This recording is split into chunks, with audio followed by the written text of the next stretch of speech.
Salam saudaraku yang dikasihi Tuhan, bagaimana kabar saudara? Sudah siap kembali beraktivitas pada hari ini? Ya, saya berdoa supaya sepanjang hari ini kasih dan rahmat Tuhan menyertai kehidupan saudara. Saya ingin mengajak saudara merenungkan firman Tuhan karena kita sudah mendekati kepada peristiwa yang paling fundamental bagi orang percaya, yaitu kematian Kristus Yesus dan kebangkitannya. Di dalam 1 Petrus 2 ayat 23 diceritakan seperti ini.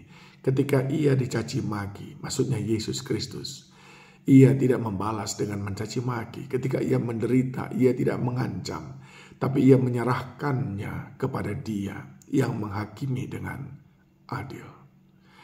Apa yang dimaksud dengan ayat ini, saudaraku? Ini menggambarkan bagaimana konsekuensi ketika kita ingin taat kepada Bapa Surgawi.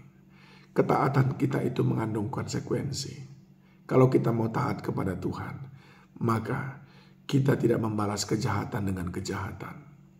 Kalau kita mau taat kepada Tuhan, maka kita tidak menjadi seperti manusia di dunia ini. Baik cara kita bekerja, cara kita bersikap di dalam membangun hubungan satu dengan yang lain.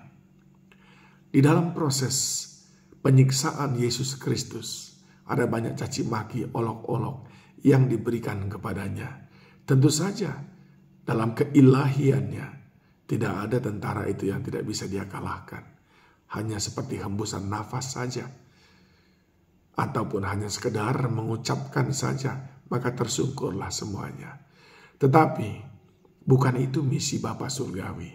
Misi Bapa Surgawi adalah menyelamatkan saya dan saudara. Walaupun itu konsekuensinya adalah Yesus kena caci maki, Yesus menderita, tapi itu tidak mengundurkan komitmennya. Saudara mau menjadi orang yang taat kepada Bapa Surgawi, saudara harus berani, harus mau memilih jalan penderitaan supaya Bapa disenangkan. Yang kedua, saudaraku, dalam Matius 26 ayat 39. Maka ia maju sedikit, lalu sujud dan berdoa, katanya, "Ya Bapakku, jikalau sekiranya mungkin, biarlah cawan ini lalu daripadaku. Tetapi janganlah seperti yang ku kehendaki, melainkan seperti yang Engkau kehendaki." Ada ekspresi kegalauan, ketakutan, ada ekspresi kegundagulanaan, kekhawatiran yang sangat berlebihan. Karena Alkitab mengatakan bahwa Yesus mengeluarkan keringat darah saking takutnya, saudaraku. Dan kalimat yang keluar dari mulutnya adalah ekspresi daripada ketakutan yang luar biasa. Ekspresi daripada ketertekanan, penderitaan yang hebat. Dan dalam penderitaan yang hebat itu, kemanusiaannya muncul seakan-akan ingin menghentikan semua proses ini. Namun dia cepat-cepat berkata, "Namun bukan kehendakku, melainkan seperti yang Engkau kehendaki."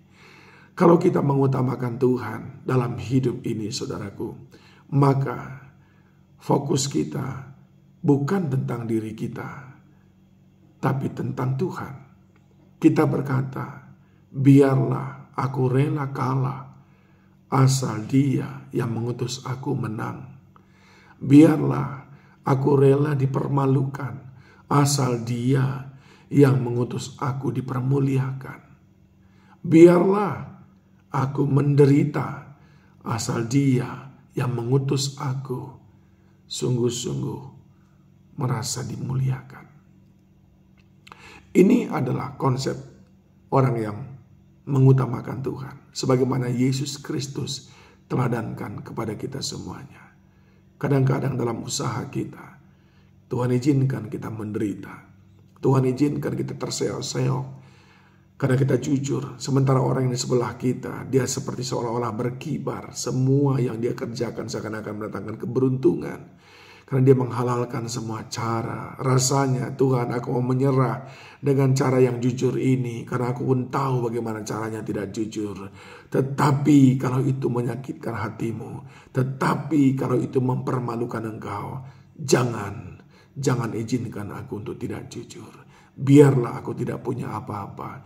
Yang penting Bapa disenangkan lewat caraku berusaha, lewat caraku bekerja, lewat caraku berdagang, lewat caraku melayani Tuhan. Dan yang ketiga, saudaraku, Filipi 2 ayat 8-9. Dan dalam keadaan sebagai manusia, ia telah merendahkan dirinya dan taat sampai mati, bahkan sampai mati di kayu salib. Itulah sebabnya Allah sangat meninggikan dia dan mengaruniakan kepadanya nama di atas segala nama. Semua kita menginginkan ini, tapi tidak semuanya kita siap untuk mengalami proses itu. Saat kita memprioritaskan Tuhan, mengutamakan Tuhan dalam hidup ini, Tuhan tidak pernah melupakan kita. Dia membuat semuanya indah pada waktunya. Yesus kemarin, 3 hari yang lalu, babak belur. 3 hari yang lalu terseok-seok. 3 hari yang lalu diperlakukan seperti penjahat. Tapi sesudah 3 hari, dia bangkit dari antara orang mati dan memakaikan tubuh kemuliaan.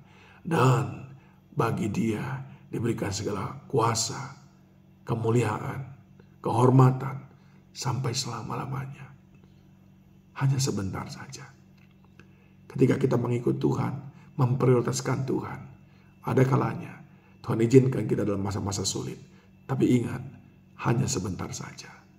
Akan tiba waktunya sesudah hujan, terbit pelangi yang indah. Sabar, jangan menyerah saudaraku. Tetap prioritaskan Tuhan. Jadilah moto saudara, my Jesus, my priority. Tuhan Yesus memberkati saudara semuanya. Shalom.